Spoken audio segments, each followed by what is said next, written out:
Ismaïla ginnaaw jàngat ak taxaw seetlu goog dañuy jàll ci la déclaration du premier ministre Ousmane Sonko. Chef de parti nekk leader de président Pastef mu mel ni am na lu mu annoncé le 8 gi ñu jëm. bi yoon communication bi yàggul lool. daf ñu ne woon dafay def une importante déclaration loolu dinañ ci def taxaw seetlu waaye ñu bëri gis ni tey génnee na foo xam ne baaxul di ko communiquer. waaye li mat a bàyyi xel daal annoncé na le 8 novembre. mu nekk bésu grand rassemblement. terrain meeting la ñu wax fële ca parking stade Léopold Sédar Senghor. lim fa nar nag annoncé nañu benn avant le 8 li ci nar a xew ak après le 8 bi nga dégloo Ousmane Sonko ci li mu nar ci bés bi nga xamante ni moom lañ dëtmal ak polémique yi ci judd yëpp Arona Niang tey ma bàyyi la kàddu gi ñu daal di ciy def taxaw seetlu.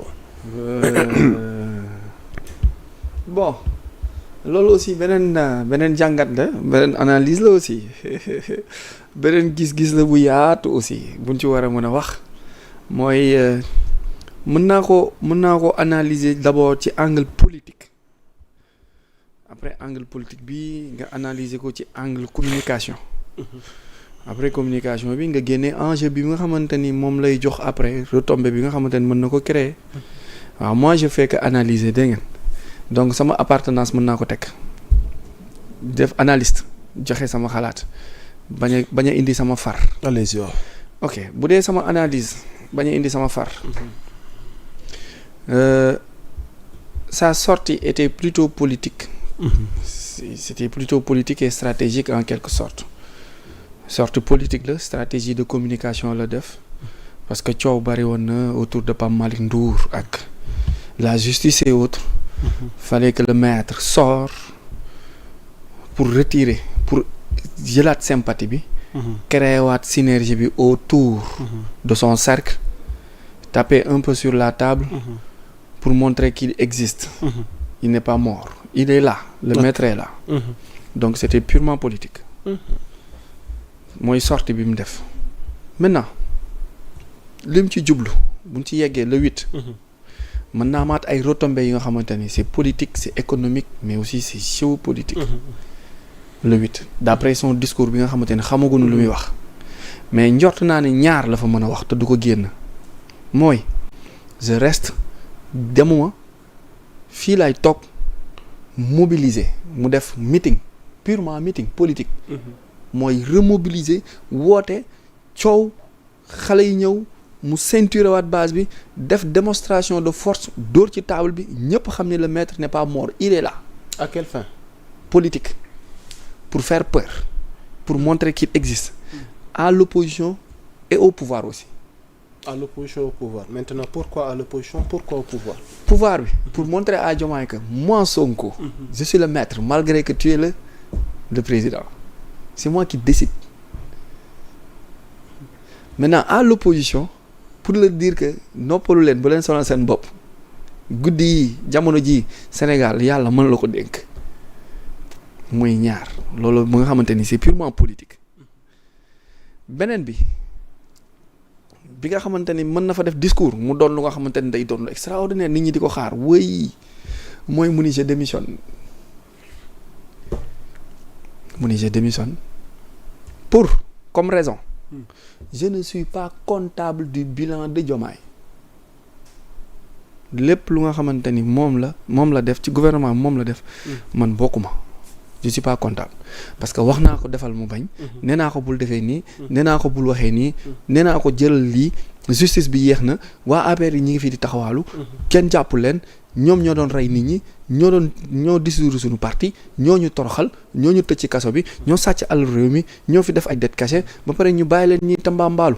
man je suis pas présomption d'innocence kenn àtteegul kenn tamit lu mat a bàyyi xel la. waaw àgguñ ci àtte bi. àtteeguñ ci àtte bi bañ mën leen a jàpp ne ñoom ñoo def loolu wala. léegi non moo xoolee ni muy doxalee. ak yéexantalu justice bi. mais foofu lañ jëm.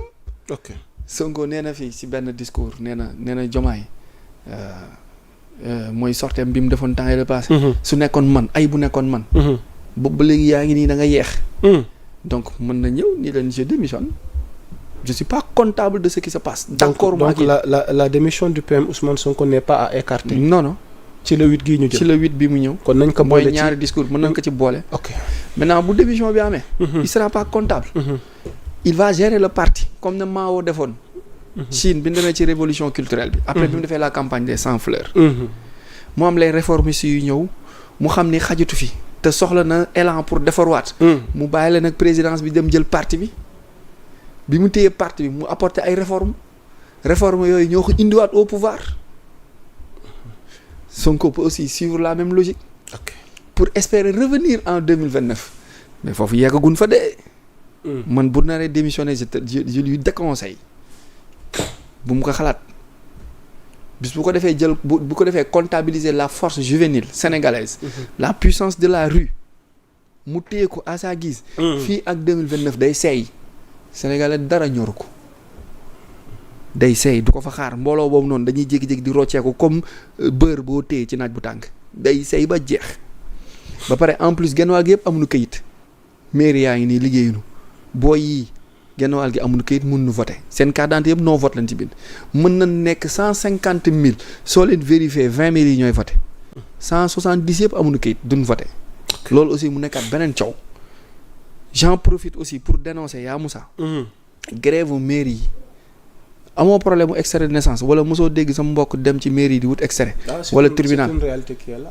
depuis am na ñoo xam ne sax dañoo jaay seen kii. depuis 5 ans seen i kayit seen numéro registre depuis 5 ans. je donne un exemple. c'est une réalité qui est là. gis nga municipalité Grand Dakar. exemple quoi. exemple municipalité Grand Dakar. balaa waa Grand. di ñëw waaw naan la yow yaa ñu waxal lu amul ak yooyu. exemple. waaw. depuis plus d'une année wala des années. waaw nit ñaa ngi jaabante. ok. di wut kayit pour def concours pour am nationalité pour am xëy pour am jabar wala pour am jëkkër wala pour déclarer seen doom wala pour déclarer seen néew duñ ko am pas mal de municipalités au Sénégal da ngay ñëw ñun la ñi ngi pause liggéeyuñu ñëwal semaine prochaine nit ñi di jaabante te nit mën na juddoo Grand Dakar wala Sicap màggee Almadies 2 am kër Almadies 2 war a jógee chaque jour Almadies 2 di ñëw di wut ci kayit te du am kayit bi mu bëgg ñu koy jaabantelaw muy passe plus de 2000 francs par jour 2 fois par semaine mu nekk 8 fois le mois te du am li mu bëgg pendant 6 mois une année nit ñaa ngi wut kayit war a am li tax ñoom ñu am seen teraanga ñi war a defar kayit yi di leen encaisser di leen foyeeku ci suuf wala ñu naan la xëy ñu danoo grève wala danoo soxla leneen ak leneen loolu il faut qu'on l'arrête ñu digitaliser yaa Moussa ñu digitaliser sunu extrait ak casier yeeg certificat de nationalité mën nga toog sa téléphone nga tapé après nga dem ci cyber bi. comme ça se fait dans certains pays. nga dem ci cyber bi nga fay téeméer wala 1000 francs mu tiireel la ko nga génnee ko yaa xayti nga dem sa yoon moo gën ñiy rang ci mairie yi te doo am loo bëgg mairie yi aussi di coincer nit ñi ci këyit te yow boo amul këyit doo exister bokkoo état civil boo ko amee bokkoo duñ la compter. te ñooñu ça leur fait absolument rien du tout ñu taal seen café taal seen Marlboro tegle seen tànk nit ñi rang ñu ñëw ba 15 heures ñun leen dem leen ñibbi xëy ñu wala officier bi war a signer nekku fi mais pays bi wax dëgg yàlla ñun tamit nag lan mooy suñu problème. réforme jot na de. non weesu na ko. il est temps. doy na waar. fi jamono toll moom franchement war nañ mën a àgg ci boobu la niveau. digitaliser c'est-à-dire mën a am sa extrait. nit ñi am jàmm te suñu mairie yi tamit surtout mairie yi nañu fexe ku ci nekk am sa plateforme bu officielle toute information concernant mairie bi. nga fa dem fekk ko fa. nga noppal sa bopp ci transparence ak këyit jarul dem fenn di leeral. jeex na loo bëgg a xam. mairie bi def na wala deful. soxla gi ñu dëkkee commune bi am ñu mun fa dugg mën ci am information. alors na loolu am na solo mais ba tey yaa ngi ci analyse. ci le 8 gi ñu jëm. donc wàllu démission bi c'est pas écarté def nga ci taxaw seetlu. remobilisation bi wax nga ko parce que tamit il est un leader politique il faut que mu maanaam takkaat say laxasuwaat dajalewaat njabootam. mais dualité bi opposition bi di waxtaane mel ni am na yëngu-yëngu yi am à l'interne. ba démission boobu nga wax nii lu war a mën a nekk la. alors loolu it mat na leeral. waaw damay analyser parce que tamit officiellement xamal nañu ne tawat gi mu amee woon jagadi gi mu amee woon li waraloon absence am. voilà mais tey classe politique bi ñenn ci seen analyse mooy dañoo bañ a wax ji waaye mais li waral mu absenté écarté wuñu maanaam coowal démission googu. waaw lan moo xew à l'interne ba nu war a mën a tey àgg ci ñi njortu ni liñ doon wax duo est-ce que du mujj doon dualité. voilà ñiy fàttali aussi que dañuy analyser nee naa leen ma teg sama mbubbu far. waaw simi naa sama mbubbu far su ma toogee fii ci télé bi. teg nee sama mbubbu far. ak fi ma bokk nëbbuwul sénégalais xam nañ ko. jël sama aqulaay taala waxal ñëpp yaatal sama loxo pour sénégalais yëpp. faruma lii xew suba aussi yàllaa ko yor. yàllaa ko xam aussi.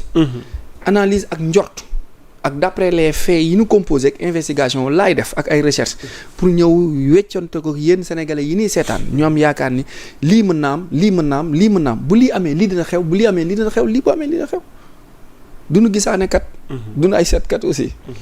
mais duo boobu noonu mais yaa Moussa mën na dem ci dualité. trône dafa fiir.